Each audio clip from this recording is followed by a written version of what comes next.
Hello and welcome back to the channel. और आज के इस लेक्चर में हम बात करने वाले हैं औसत आगम वक्र और सीमांत आगम वक्र के बीच क्या संबंध होता है, इसको डिस्कस करने वाले हैं। इससे पहले हमने औसत आगम वक्र, सीमांत आगम वक्र और कुल आगम वक्र को बताया था। आप वो लेक्चर जरूर देख सकते हैं, लिंक आपको डिस्क्रिप्शन या आई बटन में मिल जाएगा।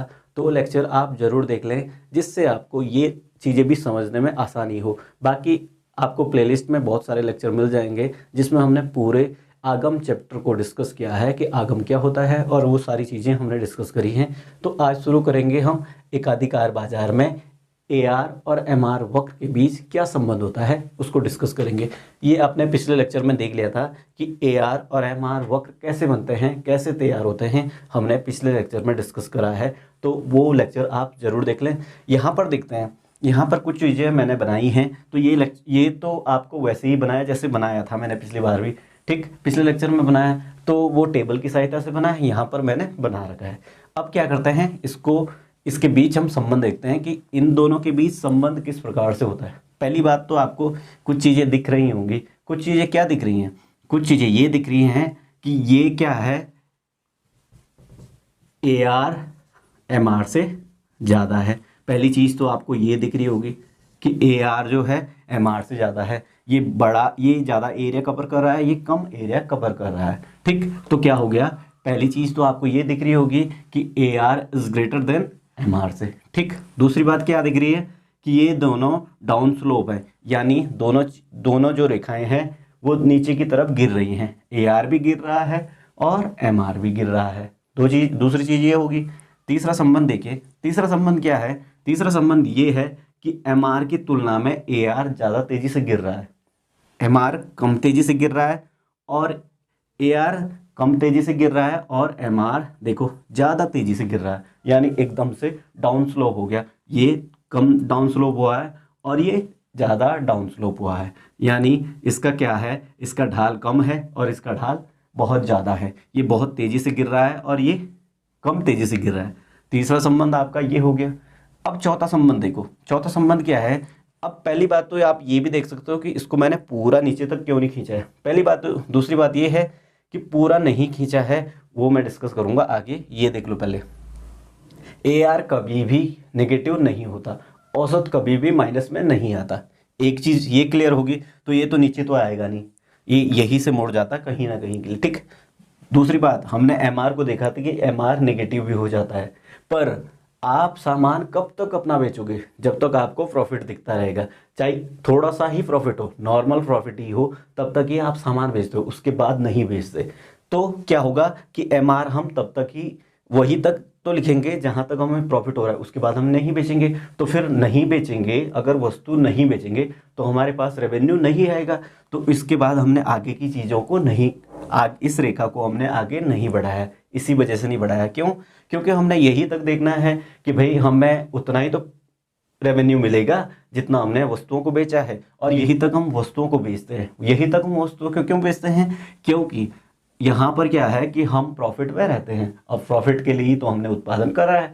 ठीक, अब देखो ये क्या है कि अब हम एम आर रेखा की बात करते हैं। एम आर रेखा क्या बताती है, एम आर मार्जिनल रेवेन्यू, यानी सीमांत आगम है। क्या सीमांत आगम क्या है, प्रत्येक यूनिट से जो बेच के पैसे आ रहे हैं या आय प्राप्त हो रही है, वही तो आपकी क्या है, एम आर है। तो यानी सारे एम आर को मिला देते हैं तो हमारे पास क्या मिलता है, टोटल रेवेन्यू। अब लगा लो आपकी ये कीमत थी, इस कीमत पर बेची, इस कीमत पर बेचा, इस कीमत पर बेचा, इस कीमत पर बेचा, यहाँ पर बेचा, ये आप बेचते रहे। कब तक आप बेच रहे हो, आपका एक क्राइटेरिया है, आपने वहां तक बेचा है, चलो यहाँ तक आपने बेचा है। ठीक, ये वाला एरिया आपने बेचा है, तो ये वाला एरिया से आप लंब डालोगे तो ये वाला एरिया आपका क्या हो जाएगा, यहाँ तक आपने बेचा है तो यहाँ से एक लंब डालेंगे। ठीक, इससे कम आपने नहीं बेचा, इस रेट से कम आपने नहीं बेचा, तो ये वाला एरिया आपका क्या हो जाएगा, कुल आगम। तो इसको पॉइंट दे दो, ये आपका हो गया ए, ये आप दे दो इसको बी, ठीक, ये आप सी दे दो, हो गया। ये 3-4 चीजें हो गई। तो क्या आ जाएगा, इसको हम लिख सकते हैं कि एरिया या क्षेत्र, क्षेत्र क्या हो जाएगा, क्षेत्रफल किसका हो जाएगा, क्षेत्रफल किसका हो जाएगा, ए बी सी और ओ का। तो ये क्या हो जाएगा, क्षेत्रफल एरिया कितना हो जाएगा, ये किसके बराबर हो जाएगा, ये आपका हो जाएगा टी आर के बराबर, यही होगा ना।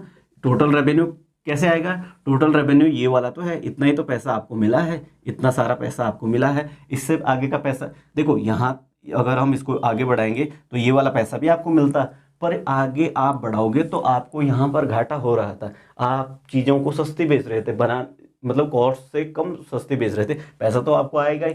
अगर आपने 10 रुपये की वस्तु तैयार करी है और आप 5 रुपये में बेचोगे तब भी आपके पास पैसा आ रहा है, पर क्या है, कम आ रहा है। तो उस वजह से क्या है कि हम वहीं पर रुकते हैं जहाँ से हमको नॉर्मल प्रॉफिट प्राप्त होता है, उसके बाद हम वस्तु को नहीं बेचते। तो इस प्रकार से आपके पास ये चीज़ें या टोटल रेवेन्यू निकलता है। तो आई होप कि आपको AR और MR के बीच संबंध समझ आ गया होगा। हमने 3-4 चीज़ें डिस्कस करी संबंध में कि AR MR से अधिक होता है, ये देखो AR MR से अधिक होता है, और इसका जो स्पीड है नीचे गिरने की ये इससे कम होती है, इसकी ज़्यादा है, इसकी कम है और इसकी ज़्यादा होती है। AR इसकी कम है और इसकी ज़्यादा होती है। AR देखो, AR तेज़ी से गिरता है और MR कम तेज़ी से गिरता है। दूसरी बात ये होगी। तीसरी बात देखो कि दोनों जो वक्र हैं, दोनों वक्र हमेशा नीचे की तरफ गिरते हैं। तो आई होप कि आपको ये चीज़ें समझ आ गई होंगी। तो वीडियो को लाइक करें, अपने दोस्तों के साथ शेयर करें, और चैनल पर नए हैं तो चैनल को सब्सक्राइब करना ना भूलें।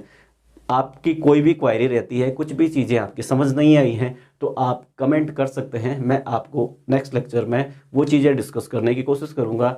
आप जितना रिस्पॉन्स करोगे मैं उस हिसाब से आपको चीज़ें बताता चलूँगा। आई होप कि आपको समझ आ गया होगा। धन्यवाद।